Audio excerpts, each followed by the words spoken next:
Aquastar नहीं है क्या? घर ले आइए Aquastar UPVC rain harvesting system. ये लीक प्रूफ है और साथ ही बेहद मजबूत भी। Fix it and forget it. Aquastar.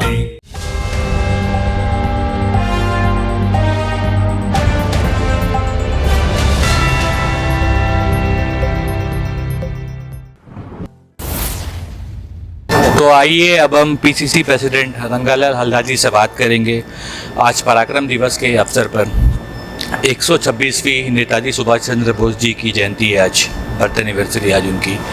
तो उसी विषय में हम उनसे बात करेंगे। और जैसा उनके फ़ोटो को जो है अभी यहाँ पर पुष्पांजलि दिया गया और उनके साथ साथ बाकी सारे भी कार्यकर्ता थे पार्टी के।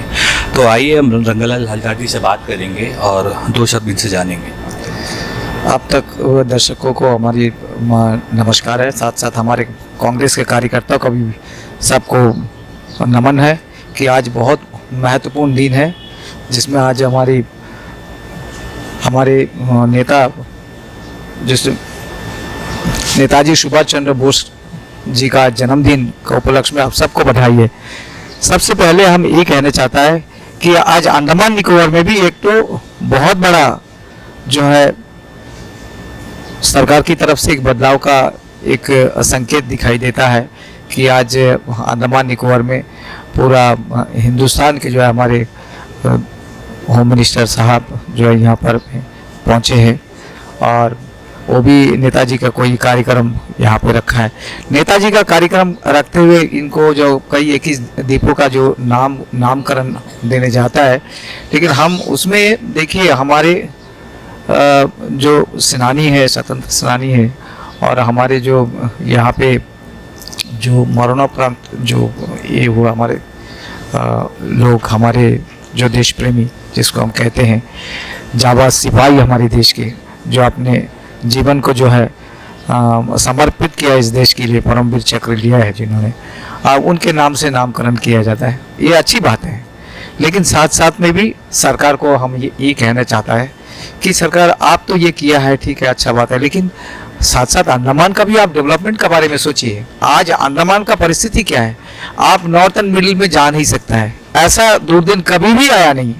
ये अंडमान का इतिहास ये गवाह है कि इस तरह परिस्थिति में जो बेहाल रोड का परिस्थिति NH4 जो करके गया है ये बीजेपी सरकार, तो अगर अंडमान वासी को अगर ये चीज अगर जब तक अंडमान के लोग ये जो परिस्थिति देखा है बीजेपी का शासनकाल में, ऐसा कभी भी किसी का भी शासनकाल में ऐसा परिस्थिति अंडमान का नहीं देखा है। तो हमें बीजेपी सरकार से हम ये कहता है, एडमिनिस्ट्रेशन से कहता है कि आप कम से कम रोड का तो कम से कम बढ़ाई कर दो। आज बेरोजगारी इतना तादाद पर बढ़ गया है, कम से कम ये रोजगार के लिए हमारे नौजवान साथी के लिए तो आप रोजगार तो पैदा करो। आज जितने भी हमारे वैकेंट पोस्ट है, 10,000 वैकेंट पोस्ट पड़ा है, आप उसको तो फिर आप करो। आज हमारा जो है ऑनलाइन में जो आज नौकरी जो बाहर का बच्चा आज ले रहा है, ये ऑनलाइन व्यवस्था को तो कम से कम आप बंद करो, नहीं तो कैसा सुधरेगा। आज आप कितना भी खुशी मनाइए, कुछ भी है, लेकिन किसी का अंडमान वासी का दिल में कोई खुशी नहीं है, क्योंकि बहुत बड़ा तकलीफ झेल रहा है। क्योंकि आज मनरेगा में गरीब लोगों का कोई काम नहीं है, मनरेगा को एकदम खत्म कर दिया है सरकार आने के बाद। तो साधारण आदमी, डेली मजदूरी करके खाने वाला आदमी जो है वो कहाँ जाएगा। आज सारा डिपार्टमेंट जो है PPP मूड में चल रहा है, तो आज रोजगार का बोलने से कोई बंदोबस्त यहाँ पे सरकार नहीं कर रहा है।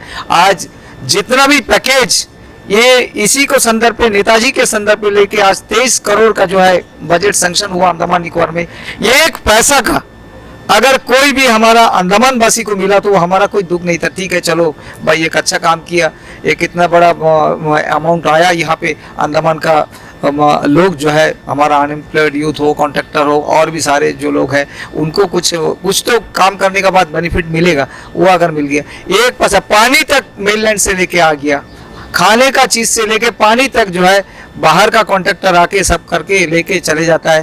तो ये इतना पैसा सैंक्शन करा के, इतना तामझाम दिखा के हमारा अंडमान का कुछ विकास तो कुछ हुआ नहीं है। उसका अपना विकास हो सकता है, अंडमान का कोई विकास नहीं है।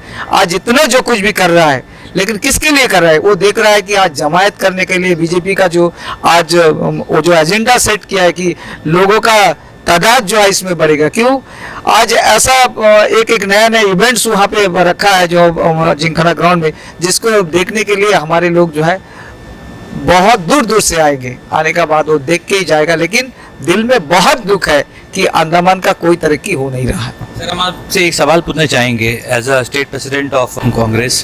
तो हम आपसे ये क्या पूछना चाहेंगे, आप उनसे पर्सनली आप मिलेंगे? क्योंकि हमारे जो एमपी साहब है उनका तो एक मीटिंग फिक्स है अमित शाह जी के साथ, तो क्या आपकी उनसे मुलाकात होगी? क्योंकि अगर आपकी उनसे मुलाकात होगी तो कई सारे विषयों में आप उनसे बात कर सकेंगे। देखिए, ये हिंदुस्तान के अंदर में बीजेपी पार्टी ऐसा पार्टी है, बोलना नहीं चाहिए। हमारे जब समय था, हमारे जब सरकार था, हम सारा लोगों को लेके उसका जो है मुसीबत क्या है, क्या उसका तकलीफ है, क्या हर पार्टी को मतलब से एक समानता हम लोग देता था। उसमें कांग्रेस, बीजेपी और भी जितना भी पार्टी है देश के अंदर में, सबको हम लोग बुलाते थे, सबसे हम लोग सलाह परामर्श करते थे। क्योंकि हमको जानना चाहिए कि हमारे केवल बीजेपी या कांग्रेस पार्टी एकमात्र पार्टी वही सब कुछ मालूम होगा, नहीं। हिंदुस्तान के अंदर जितने पार्टी है उसको क्या तकलीफ है, क्यों ऐसा ये बोल रहा है लोग, और भी कुछ तकलीफ हो सकता है, वो जानने का कोशिश कांग्रेस पार्टी करता था। जब अंडमान में आता था बीजेपी को भी बुलाता था, सीपीएम को भी बुलाता था। आज क्या आपको नहीं बुलाया गया? यही तो बात कर रहा हूँ। हम लोग लिखित इसके पहले जो अमित शाह जी जब हमारा रॉस आइलैंड में जब मीटिंग हुआ था, उसमें आपको मालूम होगा 1 साल पहले, उस समय में हम लोग लिखित दिया कि साहब आप लोग से मिलने चाहता है, हमारा ये अंडमान का जो तरक्की के लिए, अंडमान के जो लोगों का समस्या के लिए उसको बात करने चाहता है, आपसे कंसल्ट करने चाहता है, ऐसा डिस्कस करने चाहता है, उसका जो कमियां है उसका आपका सामने हम लोग रखने चाहता है। तो उस समय में हम लोग डायरेक्टली डिनाई कर दिया उसमें कि भाई आप लोग से कोई किसी से हम नहीं मिल सकता है। तो आज बहुत देखने का बाद आज एक लगा है कि इस समय में भी जब हमारा आज यहाँ पे अमित शाह जी आया है और उसमें लगा कि अमित शाह जी केवल वो बीजेपी का ही होम मिनिस्टर है, बाकी कोई देश का होम मिनिस्टर नहीं है। वो एकमात्र बीजेपी पार्टी का ही होम मिनिस्टर है, क्योंकि दूसरा कोई पार्टी का होम मिनिस्टर नहीं है। क्योंकि कोई पार्टी को न्योता नहीं मिला है, कोई कार्यकर्ता को नहीं न्योता नहीं मिला है।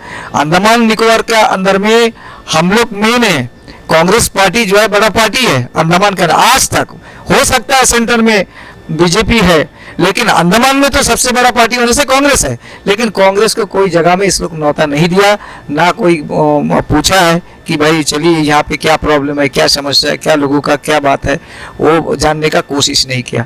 लेकिन हम लोग ये कहते हैं कि इस तरह पार्टी, इस तरह सरकार मत बनिए किसी पार्टी का। जब आप देश का जब होम मिनिस्टर है तो आप पूरा देश का होता है, जब आप पद में बैठा है तब सबका है, आप केवल बीजेपी का नहीं है, आप कांग्रेस का भी है, सीपीएम का और सारे लोगों का है।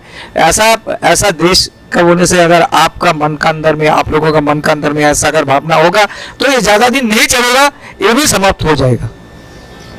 तो जैसा रंगालाल हल्दार जी से हमने बात किया और उन्होंने हमें बहुत कुछ बताया, और हम आपको ये बता दें कि अमित शाह जी कल यहाँ पर आ चुके हैं। तो जैसा इनका कहना था, इन्होंने उनके सामने प्रस्ताव रखा मिलने का, बट उन्होंने डिनाई कर दिया या एडमिनिस्ट्रेशन ने किया, ये तो हमें नहीं पता, लेकिन इनका ये कहना है। लेकिन हमारे माननीय एमपी साहब जो है उनसे उनकी मुलाकात होगी और ये चीज़ सबको पता है। तो हम आशा करते हैं शायद हमारे माननीय एमपी साहब कुलदीप राय शर्मा जी जो है, जितना भी रंगालाल जी ने जितना भी बात कही, तो वही सब मुद्दे को लेकर वो भी अमित शाह जी से बात करें। हम ये आशा करते हैं कि हमारे द्वीप समूह के लिए कुछ भला हो जाए। इसी के साथ ही मैं रोहित, कैमरामैन महेश के साथ न्यूज़ आप तक। धन्यवाद। अंडमान से जुड़ी सभी छोटी बड़ी खबरें देखने के लिए हमारे अपने न्यूज़ आप तक यूट्यूब चैनल को सब्सक्राइब करें और बेल आइकॉन प्रेस करना ना भूलें।